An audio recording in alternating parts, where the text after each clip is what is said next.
That's something that's really, I think, harder to do. I think the more you do it, the more you see it, that sort of thing, you probably get a little more used to it.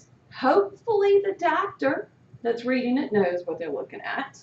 Hopefully, just saying. But now what's happening is, like I said, we have the ability for that cardiac muscle cell to have some relaxation. So do you guys remember how it always starts off at that really low negative number? Okay, so as we look at the contraction that takes place, I don't know if you guys remember from like muscle and nerve, you had this little resting and it had to reach what was known as threshold. In other words, enough ions had flowed in to make it contract and then begin to relax. Well, see, for the heart, we pretty much got that going on, okay?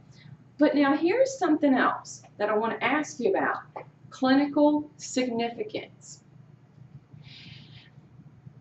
Do you guys see the calciums, sodiums, potassiums, which I keep mentioning, are three major players, okay? How is it then that if people are having some issues with their heart or whatever, they check? Why do they check these ions?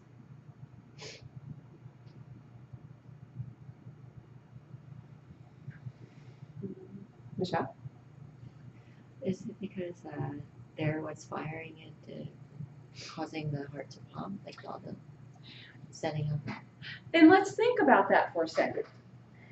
If the heart muscle is beating at this amount per minute, if we were deficient in one of these, do you see how it could now affect the heart?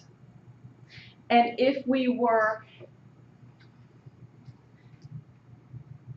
over the amount in the body, like if the body wasn't getting rid of it, do you see how it affects the heart? This is why when they are looking at blood work and lab work and so forth, that they focus so much on these ions because of what they can do to the heart muscle. Not to mention what they can do to skeletal muscle, my nervous system, my smooth muscle. The biggest player, of course, is the heart, because like I said, doesn't matter what happens. Cause of death is your heart stops. Okay? So, yes, definitely they're paying attention to, well, what's my level of calcium, sodium, potassium? And here's the thing. Based on the centers of the brain that are going to be looking at this information, these levels of these ions in the blood do not get to fluctuate greatly.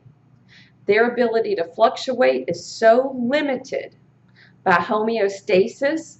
That's why just a small difference creates such a big issue. It's amazing.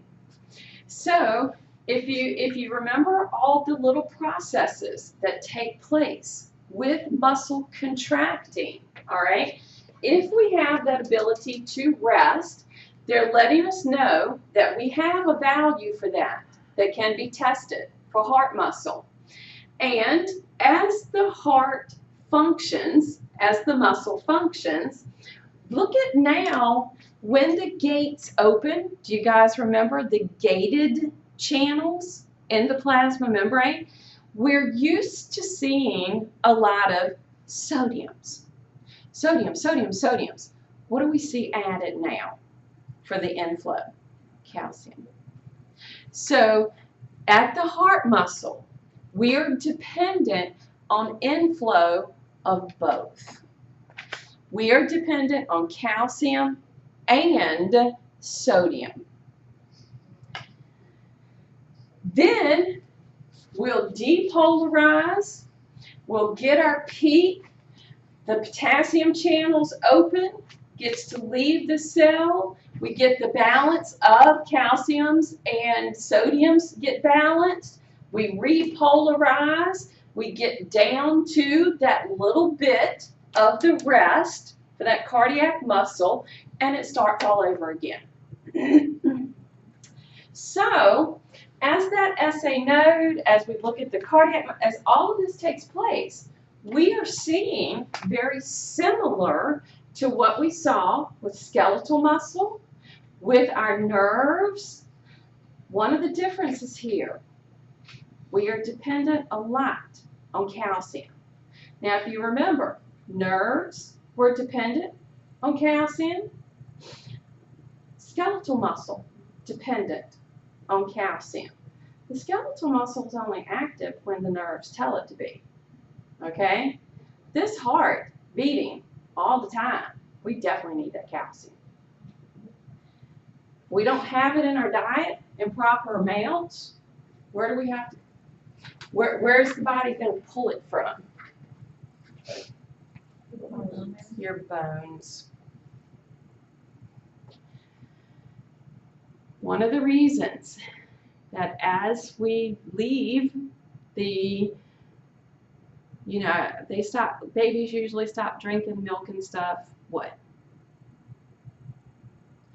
Let's see. Because a lot of parents, they're like having the 2% milk and all that sort of stuff. But usually by the time we get into grade school and stuff, we're probably just not drinking the same amount of milk that we were drinking as we were growing. Okay? And we continue to lose that the older we get. All right? I'm always shocked. Now, whatever. Y'all probably noticed I love getting my nails done. That's because my nails are horrible. Because I don't get the calcium I need. My husband, drinks milk like it's going out of style. He's got the hardest nails that I have ever seen. He can take his nail and just punch open and rip the tape off in a little Amazon box and everything. And I'm like, oh, how do you get to do that? And, his nails are real strong and everything. And I'm just like, that's just not fair.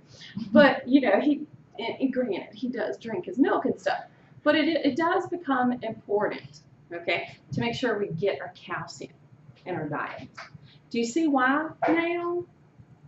This is why. Because of the way that calcium is used in so many places in the body. So, take a break. Be back at 10:30.